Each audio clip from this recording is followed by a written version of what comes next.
Hello viewers, welcome to మనం TV. ప్రస్తుతం మనతో పాటు ఉన్నారు పల్మనాలజిస్ట్ డాక్టర్ సత్యప్రకాష్ గారు. ఎవరితో మాట్లాడి ఈరోజు హెల్త్ రిలేటెడ్గా, అంటే మన మెడికల్ టర్మ్స్లో మనం అనుకునేది ఒకటి, బట్ వాళ్ళకి తెలిసింది ఒకటి. సో ఈ రెండు లింక్ చేస్తే అదొక, అంటే క్రాస్ మార్క్ ఆన్సర్ వస్తుందని నేను అనుకుంటున్నాను. సో ఈరోజు సార్తో మాట్లాడి చాలా క్లారిటీస్ అనేది తెలుసుకుందాం. Hello sir. హలో అండి.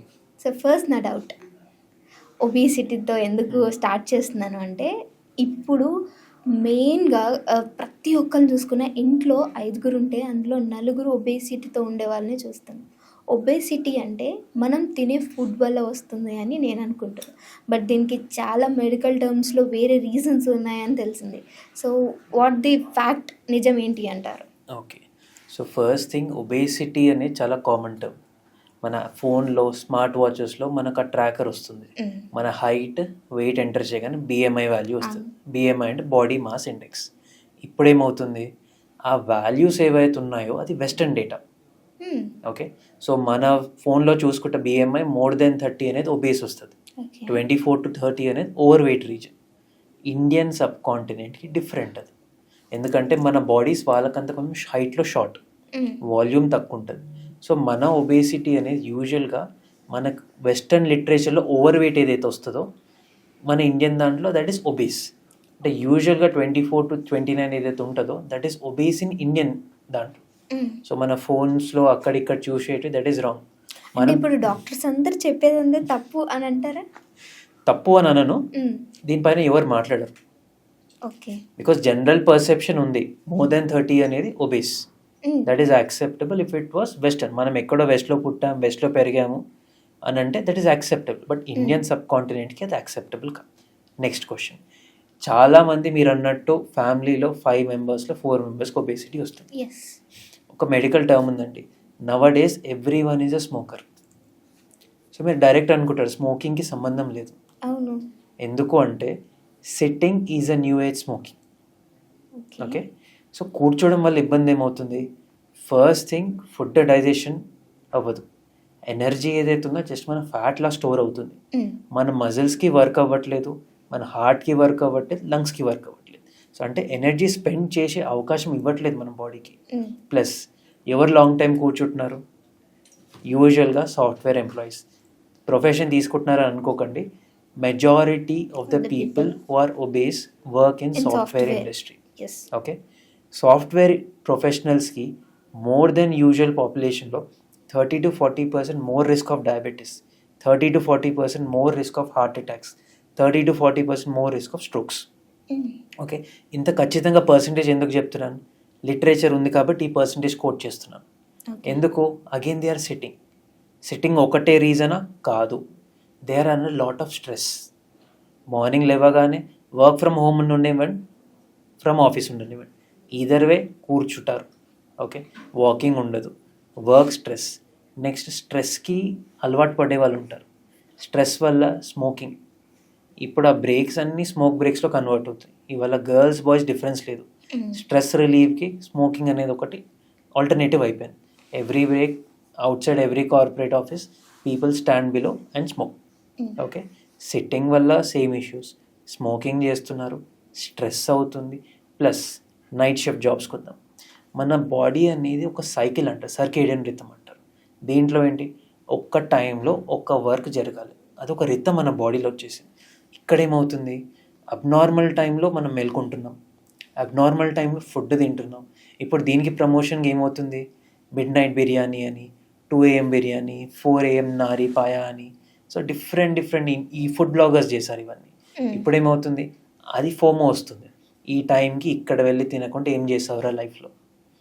మార్నింగ్ లేవని వాళ్ళు జస్ట్ 4 AMకి కొన్ని ప్లేసెస్కి జస్ట్ నాన్ వెజ్ తినడానికి వెళ్తారు. Okay, just fear. It is wrong. I just come back to it. ఇప్పుడు ఏమవుతుంది, మనకు యూజువల్గా వినే ఉంటారు 6-7 తర్వాత నో డిన్నర్ అని. దాని రీజన్ ఏంటి, మన స్టమక్, మన గట్ కూడా నిద్రపోవాలి. So even it should repair. Stomach literally నిద్ర అంటే రిపేర్. ప్రతి ఆర్గన్కి ఒక రిపేర్ టైం అనేది ఉంటుంది, అండ్ యూజువల్లీ అది నైట్ టైం. ఇప్పుడేంటి, ఆర్గన్ రిపేర్ అయ్యే టైంలో మనం ఫుడ్ వేస్తున్నాం దాంట్లో. ఓకే, ఆర్గన్ రిపేర్ అయ్యే టైంలో మెల్కుంటున్నాం. బ్రెయిన్ రిపేర్ అవ్వట్లేదు, గట్ రిపేర్ అవ్వట్లేదు. నెక్స్ట్ ఇష్యూ ఏమవుతుంది, ఇవన్నీ యాక్టివ్ ఉండే వరకు హార్మోనల్ చేంజెస్ వస్తాయి.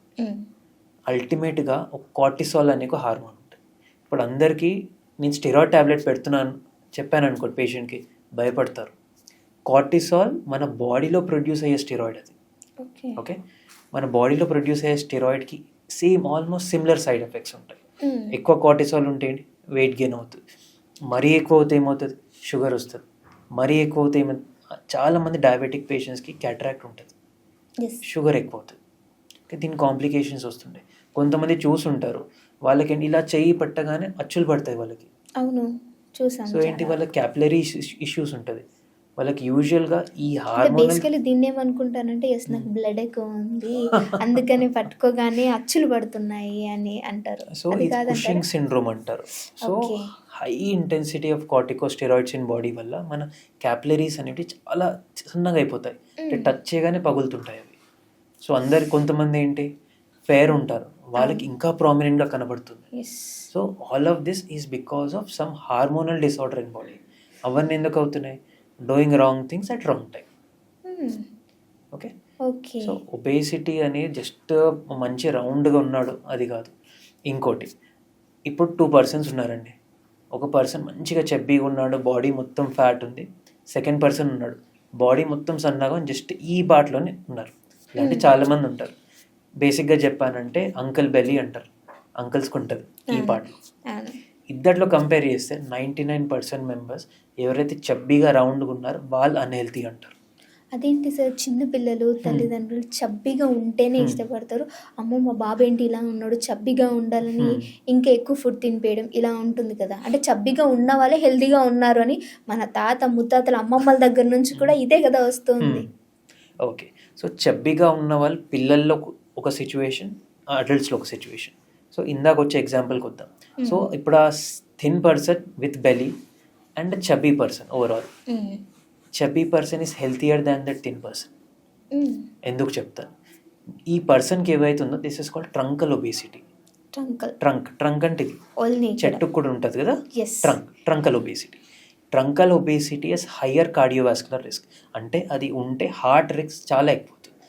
ఏ పర్సన్ అయితే మొత్తంగా రౌండ్ ఉన్నాడో, uniform distribution of fat is much healthier than truncal obesity.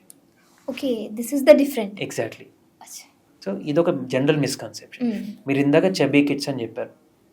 చెబ్బీ kids అనేది నేను మా ఇంట్లో ఎగ్జాంపుల్ చెప్తాను. My kids are correct for their age. They are not thin, they are not obese. But జనరల్గా ఏ చిన్న పిల్లలైనా కానీ వాళ్ళు ఏమంటారు, బక్కగా ఉన్నాడురా, బక్కగా ఉందిరా, ఏదైనా పెట్టు, ఇది పెట్టు, అది పెట్టు, చబ్బీగా ఉండాలి. Fat cells are the most resistant cells అండి. అంటే ఒక్కసారి ఫ్యాట్ సెల్ ఫామ్ అయింది అనుకోండి చనిపోతుంది. మనం ఫ్యాట్ లాస్ చేస్తే ఆ ఫ్యాట్ సెల్స్లో కూడా ఫ్యాట్ అనేది తగ్గుతుంది, but fat cell will not die. మళ్ళీ ఫ్యూచర్లో ఎక్కువ ఫుడ్ అయినా మళ్ళీ ఆ ఫ్యాట్ సెల్స్లో ఫ్యాట్ వచ్చేసి then again it will start. So fat cells are immortal unless ఏదైనా లైపోసక్షన్ ఏదో ఒకటి తీసి బయటికి లాగడం తప్ప ఫ్యాట్ సెల్స్ చనిపోవు. ఇప్పుడు చిన్నప్పుడే ఫుడ్ పెట్టి తన బాడీ నిండా ఫ్యాట్ సెల్స్ నింపేశాక తన బక్కగా అయ్యాక బాడీలో టెండెన్సీ ఉన్నది. ఇప్పుడు ఎప్పుడైనా ఫుడ్ ఎక్కువ తీసుకున్నాడు, సెడెంటరీ లైఫ్ స్టైల్ అయింది, స్ట్రెస్ అయింది, హార్మోనల్ ఇష్యూస్ వచ్చాయి, బాడీలో సెల్స్ రెడీగా ఉన్నాయి ఆ ఫ్యాట్ తీసుకోవడానికి. Thank you so much sir. Thank you అండి.